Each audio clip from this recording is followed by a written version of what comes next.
بسم اللہ الرحمن الرحیم. In the name of Allah, the Beneficent, the Merciful. سامعین محترم، جیسا کہ آپ احباب کو معلوم ہے، آقا کریم علیہ السلام کی میلاد اور محبت کا درس چل رہا ہے۔ میلاد منانا یہ بھی آقا کریم علیہ السلام سے محبت کا ایک ذریعہ ہے۔ درود و سلام پڑھنا، درود پاک پڑھنا، حضور کا ذکر خیر کرنا، یہ سب میرے آقا کریم علیہ السلام کی محبت کا ایک ذریعہ ہے۔ جذب القلوب کے اندر ایک بہت بڑی مثال پیش کی ہے صاحب جذب القلوب نے۔ آپ فرماتے ہیں کہ جب دنیا کی کوئی چیز بھی کام نہ آئے، کوئی بھی مدد کرنے والا نہ ہو، تو محبوب کی محبت وہ ہے جو دنیا میں بھی کام آتی ہے، قبر و حشر میں بھی کام آئے گی۔ وہ ایک مثال پیش کرتے ہیں۔ آپ فرماتے ہیں کہ آقا کریم علیہ السلام کا ایک غلام تھا۔ کچھ ایسا ہوا کہ وقت کے مطابق غربت آ گئی۔ اب اس آدمی نے، محبوب کریم علیہ السلام کے غلام نے ساتھیوں سے قرض لیا، 3000 درہم قرض لے کر اپنا گزر بسر کرتا رہا، حتیٰ کہ وہ 3000 جو درہم لیا تھا وہ بھی ختم ہو گیا، واپس نہ دے سکا۔ تو قرض خواہوں نے پوچھا کہ آپ ہمارا قرضہ دیں۔ مقروض آدمی کہنے لگا، میرے محبوب کا غلام کہنے لگا، جب کریم اللہ وحدہ لا شریک مجھے طاقت دے گا، مجھے قوت دے گا، تو انشاءاللہ میں ضرور آپ کی طرف واپس لوٹا دوں گا۔ لیکن یہ معاملہ چلتا ہوا عدالت تک پہنچا۔ کہتے ہیں عدالت نے 1 مہینے کا ٹائم دے دیا کہ آپ 1 مہینے کے اندر اندر اگر واپس قرض کر دیتے ہیں تو ٹھیک ہے، اگر نہیں کرتے تو پھر آپ کو جیل جانا ہوگا۔ میرے محبوب کریم صلی اللہ علیہ وسلم کا وہ غلام بھرپور کوشش کرتا رہا، لیکن کچھ بھی اکٹھا نہ کر سکا، حتیٰ کہ 27 دن گزر گئے، قرض کا بالکل بندوبست نہیں ہوا۔ جب قرض کا بالکل بندوبست نہیں ہوا، باقی 3 دن باقی رہ گئے۔ اب وہ سوچ رہا ہے کہ میں اب کیا کروں؟ کوئی ایسا ذریعہ نہیں ہے، کوئی ایسا سبب نہیں ہے کہ جس ذریعے اور سبب سے پیسے اکٹھے کر کے میں ان کو دے دوں۔ تو صرف ایک ہی سوچ ذہن کے اندر آئی کہ دنیا کی جہاں وفائیں ختم ہو جاتی ہیں، وہاں میرے مصطفیٰ کی محبت اور وفا کا آغاز ہوتا ہے۔ بس یہی بات ذہن میں آئی تو کہنے لگا، کیوں نہ ہو غنیمت سمجھا جائے اس موقع کو کہ آقا کریم علیہ السلام کی ذات پر درود پڑھ کر سو جاتے ہیں۔ کریم اللہ ممکن ہے کہ اپنے محبوب کی ذات پر درود پڑھنے کی وجہ سے کوئی سبب بنا دے، کوئی وسیلہ بنا دے، کریم اللہ کرم فرما دے۔ اب رات کو سویا ہے، آنکھ لگی ہے، تو اس وقت صبح اٹھا، دل کو کوئی تسلی سی محسوس ہوئی۔ اب پھر 28 دن گزر گئے، باقی 2 دن باقی ہیں۔ 29ویں کی رات جب رات کو سویا ہے تو پھر درود پاک پڑھتے پڑھتے آنکھ لگی ہے۔ جب آنکھ لگی ہے تو دل کی آنکھ کھل گئی، میرے آقا کریم علیہ السلام کا دیدار نصیب ہوا ہے۔ بخاری کی حدیث ہے، یہ پہلے بھی تقریباً آپ سماعت کر چکے ہوں گے۔ بخاری کی حدیث ہے، میرے آقا فرماتے ہیں، من رآنی فی المنام فقد رأى الحق فإن الشیطان لا يتمثل صورتی۔ فرماتے ہیں جس نے مجھ محمد کو خواب میں دیکھا، وہ خواب صرف بیان نہ کرے بلکہ وہ حقیقت میں مجھ محمد کو دیکھا ہے، وہ حقیقت سمجھے کہ اس نے میرا ہی دیدار کیا ہے۔ فإن الشیطان لا يتمثل صورتی، فرمایا کیونکہ شیطان میری صورت کبھی اپنا ہی نہیں سکتا۔ جس نے خواب میں مجھے دیکھا ہے اس نے حقیقت میں مجھے دیکھا۔ میرے آقا کریم صلی اللہ علیہ وسلم نے دیدار کروایا۔ فرمایا میرے غلام کیوں پریشان ہو؟ پریشان ہونے کی وجہ کیا ہے؟ عرض کی حضور میرے ایک بندے کا قرض دینا ہے، 3000 درہم دینے ہیں، تو میرے پاس کوئی بندوبست نہیں ہوا، اس لیے میں پریشان ہوں۔ میرے آقا کریم صلی اللہ علیہ وسلم فرماتے ہیں پریشان ہونے کی ضرورت نہیں، آپ ایسا کریں کہ آپ کے علاقے کے اندر ہی ایک آدمی ہے جس کا نام علی بن عیسیٰ ہے، اس علی بن عیسیٰ کے پاس چلے جائیں اور جا کر میرا سلام دینا، اور ان کو کہنا میں خود نہیں آیا، مجھے میرے آقا نے بھیجا ہے، اور یہ میری حاجت ہے، آپ اس کو پورا کر دیں۔ بس یہ بات کرنے کے بعد میرے آقا کریم صلی اللہ علیہ وسلم تشریف لے گئے. آنکھ کھلی. آنکھ کھلنے کے بعد اب دل کے اندر خیال آیا کہ اگر علی بن عیسیٰ مجھ سے پوچھ لے کہ آپ کو کس نے بھیجا ہے تو میں یہ تو کہہ سکتا ہوں کہ میرے آقا نے مجھے بھیجا ہے. اگر وہ یہ کہے کہ کوئی علامت، کوئی پہچان، کوئی نشانی، تو میں کیا جواب دوں گا؟ میرے آقا نے مجھے کوئی نشانی تو بتائی نہیں.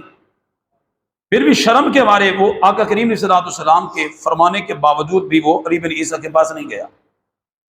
اب دن بھی باقی ایک، آخری رات باقی بچ گئی مہینے کی. تو جس وقت آخری مہینے کی آخری رات کے اندر رات کو سویا ہے تو میرے آقا کریم صلی اللہ علیہ وسلم نے پھر دوبارہ دیدار کروایا. دیدار کروانے کے بعد میرے آقا کریم صلی اللہ علیہ وسلم نے فرمایا میرے غلام کیوں پریشان ہو؟ حضور پریشانی تو وہی تھی جو آپ کو میں نے پہلے بتا دی. میرے آقا فرماتے علی بن عیسیٰ کے پاس گیا کیوں نہیں؟ میرے آقا کی بارگاہ میں عرض کرنے لگا حضور اگر وہ مجھ سے علامت پوچھ لیتا، نشانی پوچھ لیتا تو میں کیا بتاتا. آج اگر کوئی عرف عام کے اندر ایک بندہ دوسرے بندے کو کہے کہ میں نے رات کو آقا کریم صلی اللہ علیہ وسلم کا دیدار کیا ہے اور آقا صلی اللہ علیہ وسلم آپ کو سلام بھی دے رہے تھے اور یہ میری عادت ہے وہ پوری کرے، تو بندہ ایک عجیب سی کیفیت میں طاری ہو جاتا ہے. وہ پوچھتا کوئی پیغام، کوئی ثنا، کوئی جناب والا آپ مجھے کوئی علامت بتائیں، کوئی نشانی بتائیں، پھر میں آپ کو جناب والا وہ آپ کی ضرورت پوری کروں گا. ممکن ہے کہ آپ اپنی طرف سے لگا رہے ہو. تو اب علی بن عیسیٰ اگر مجھ سے کوئی پوچھ لیتا تو حضور میں اس کو کیا بتاتا؟ میرے آقا فرماتے ہیں، اب اس جملے کو توجہ کے ساتھ سماعت کرنا ہے. میرے آقا فرماتے ہیں کہ اے میرے پیارے غلام اس کے پاس چلے جانا اور جا کر اس سے کہنا کہ آپ نے یعنی گزشتہ کل، اور آپ کی ڈیلی بلکہ عادت ہے کہ آپ فجر کی نماز پڑھنے کے بعد 5000 مرتبہ میری ذات پر درود پڑھتے ہیں. گزشتہ کل آپ گنتی بھول گئے، تعداد بھول گئے. جب آپ تعداد بھولے تو آپ نے پھر نئے سرے سے درود پاک کی گنتی دوبارہ پڑھنی شروع کر دی، دوبارہ گنتی کرنا شروع کر دیا، دوبارہ نئے طریقے سے درود پاک پڑھ کر پھر گنتی کی آپ نے. اگر یہ میری بات ٹھیک ہے تو آپ پھر یہ سمجھیں کہ میں خود نہیں آیا، مجھے میرے آقا نے بھیجا ہے. 5000 مرتبہ آپ درود پاک پڑھتے ہیں فجر کی نماز کے بعد، اور جب تک آپ کا وہ 5000 مرتبہ درود پاک ختم نہیں ہوتا اس وقت تک آپ کسی سے کلام بھی نہیں کرتے.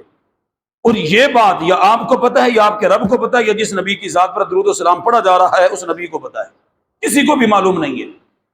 جب میرے آقا کریم صلی اللہ علیہ وسلم نے یہ بات ارشاد فرمائی تو میرے آقا کریم صلی اللہ علیہ وسلم تشریف لے گئے. صبح آنکھ کھلی، آنکھ کھلتے ہی جناب والا وہ صبح چلا گیا علی بن عیسیٰ کے پاس. جب علی بن عیسیٰ کے پاس گیا تو جا کر کہنے لگا کہ مہربانی فرماؤ میں خود نہیں آیا، مجھے آقا نے بھیجا ہے اور آپ کو سلام بھی پیش کر رہے تھے. انہوں نے پوچھا کوئی نشانی؟ تو آگے میرے محبوب کریم صلی اللہ علیہ وسلم کا غلام عرض کرتا ہے کہ آپ فجر کی نماز کے بعد 5000 مرتبہ درود پاک پڑھتے ڈیلی. جب تک درود پاک 5000 مرتبہ مکمل نہیں ہوتا تو آپ کسی سے بات بھی نہیں کرتے. اور کل آپ درود پاک پڑھنے لگے تو آپ گنتی بھول گئے. جب گنتی آپ بھولے تو پھر آپ نے نئے طریقے سے پھر دوبارہ گنتی شروع کر دی ہے. اگر یہ میری بات ٹھیک ہے تو پھر میں خود نہیں آیا، مجھے رسول اللہ نے بھیجا ہے، اور یہ میری حاجت ہے کہ 3000 درہم میں نے دینے تو آپ مہربانی فرما دیں. اب علی بن عیسیٰ رضی اللہ تعالیٰ عنہ وہ جناب والا کمال کی محبت میرے آقا کریم صلی اللہ علیہ وسلم کا یہ پیغام سن کر اتنا خوش ہوئے اور خوشی سے جناب آنکھوں سے آنسو آنا شروع ہو گئے کہ میری قسمت جاگ گئی کہ جو میں اپنے آقا کی ذات پر درود پڑھتا تھا وہ کریم آقا کی بارگاہ میں قبول ہو چکا ہے. تو آپ گھر تشریف لے کر گئے. جس وقت آپ گھر تشریف لے کر گئے تو انہوں نے جناب والا 9000 درہم اٹھائے. 3000 جناب والا آپ کا قرض ہے اور 3000 آپ کے بچوں کے لیے ہے اور 3000 آپ کے کاروبار کے لیے ہے. آپ لے جائیں اور جا کر اپنا قرض بھی اتاریں، بچوں کو نان و نفقہ بھی پیش کریں اور اپنا کاروبار بھی کر لیں. یہ کریم اللہ وحدہ لا شریک نے کرم فرمایا ہے کہ میرا درود حضور کی بارگاہ میں قبول ہو گیا اور میرے آقا نے آپ کو میرے پاس بھیجا ہے. تو جو میرے آقا نے 3000 درہم کا کہا تو میں 3000 درہم نہیں دوں گا بلکہ مزید آپ کو دوں گا تاکہ آپ کا کاروبار بھی چل سکے، آپ کے بچوں کے جو نان و نفقہ ہے وہ ان کا بھی اہتمام ہو سکے. جب 9000 درہم لے کر جناب واپس آیا تو آ کر جناب والا وہ 3000 درہم عدالت میں جج کے سامنے پیش کر دیے. جب جج کے سامنے پیش کیے تو جج نے پوچھا بھئی آپ کے پاس تو پیسے تھے نہیں، یہ پیسے کہاں سے آ گئے؟ تو اس غلام کی آنکھوں سے آنسو آ گئے.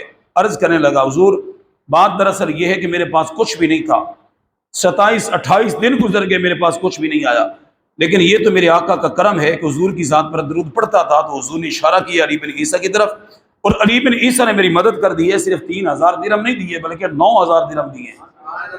اور یہ 3000 درہم آپ لے لیں، جو قرضہ میں نے دینا تھا آپ ان کو قرض خواہوں کو بلا کر ان کو دے دیں۔ جب قرض خواہوں نے سنا تو کہنے لگے کہ ہم بھی اس محبوب کی محبت میں 3000 درہم آپ کو معاف کرتے ہیں۔ تو جج صاحب کوئی آج کا جج بکاؤ نہیں تھا، آج کا جج نہیں تھا کہ جو جناب پہلے پیسے اپنی جیبیں گرم کریں اس کے بعد پھر فیصلے سنائیں۔ وہ جج اٹھا، اپنے کمرے میں گیا، کمرے میں جا کر 3000 درہم لے کر آیا اور جا کر اس غلام کو اپنے سینے کے ساتھ لگایا اور سینے کے ساتھ لگا کر کہنے لگا یہ ساری بازی علی بن عیسیٰ لے گیا ہے، میری قسمت میں تو کچھ بھی نہیں رہا۔ حضور کی کرم نوازی اتنی کہ میرے آقا نے اشارہ علی بن عیسیٰ کی طرف کر دیا، یہ 3000 درہم میری طرف سے بھی آپ تحفہ لے جائیں۔ اب وہ غلام میرے محبوب کا جو حضور کی ذات پر درود و سلام پڑھنے والا دینے گیا تھا 3000 درہم اپنا قرضہ، اب واپس جناب 12000 درہم لے کر اپنے گھر میں آئے کھڑے ہیں۔ اور کتنا کریم آقا علیہ الصلوۃ والسلام کرم فرما ہے کہ محبوب کی بارگاہ میں درود و سلام پڑھا جائے، حضور کی بارگاہ میں حاضر ہو کر جناب حضور کا ذکر کیا جائے، میلاد منایا جائے، یہ ساری میرے محبوب کی محبت کا ایک انداز ہے۔ اور جب بھی میرے آقا کی بارگاہ میں یہ انداز قبول ہوتا ہے تو چاہے میلاد کا لنگر چنے ہی کیوں نہ ہو، میرے آقا قبول فرما لیں۔ تو پھر علامہ حاجی امداد اللہ مہاجر مکی رحمۃ اللہ تعالی علیہ آپ فرماتے ہیں جو دیوبندیوں کے پیشوا امام ہیں، وہ کہتے ہیں کہ جناب حضور کا میلاد منایا کرتا تھا، شرینی تقسیم کیا کرتا تھا، لیکن ایک وقت میرے پاس کچھ بھی نہیں تھا سوائے چنوں کے، تو جب میں نے چنوں کا لنگر تقسیم کر دیا حضور کے نام کا، رات کو کیا دیکھتا ہوں کہ میرے آقا کا مجھے دیدار ہوا اور میرے آقا وہی چنے خود تناول فرما رہے تھے۔ تو میں حیران، چنے ایک عام سی چیز اور حضور تناول فرما رہے، میرے آقا فرماتے ہیں کہ ہم محبت والی چیز تناول فرماتے ہیں، ہم محبت والی چیز پسند کرتے ہیں۔ اب لاکھوں روپے بندہ خرچ تو کر دے لیکن اس میں محبت نہ ہو تو کسی کام کی نہیں ہے۔ فرمایا اگر عام سے عام بھی چیز ہو محبت والی، فرمایا وہ اللہ کی بارگاہ میں بھی قبول ہوتی ہے اور حضور کی بارگاہ میں بھی وہ قبول ہوتی ہے۔ دیکھو یہ حضور کی محبت ہے، جس انداز میں بھی میرے آقا کریم علیہ الصلوۃ والسلام کی محبت کا اظہار کیا جائے، کریم اللہ کی بارگاہ میں بھی وہ قبول ہوتا ہے اور میرے آقا کی بارگاہ میں بھی وہ قبول ہوتا ہے۔ دعا ہے کہ کریم اللہ ہم سب کو عمل کی توفیق عطا فرمائے، آمین۔ وظننت أنا أني بذلك حزت غنى فوجدت أني خاسر فتلك مظاهر لا لا لا نحتاج المال كي نزداد جمالا جوهرنا هنا في القلب تلالا لا نرضي الناس بما لا نرضاه لنا حالا ذاك جمالنا يسمو يتعالى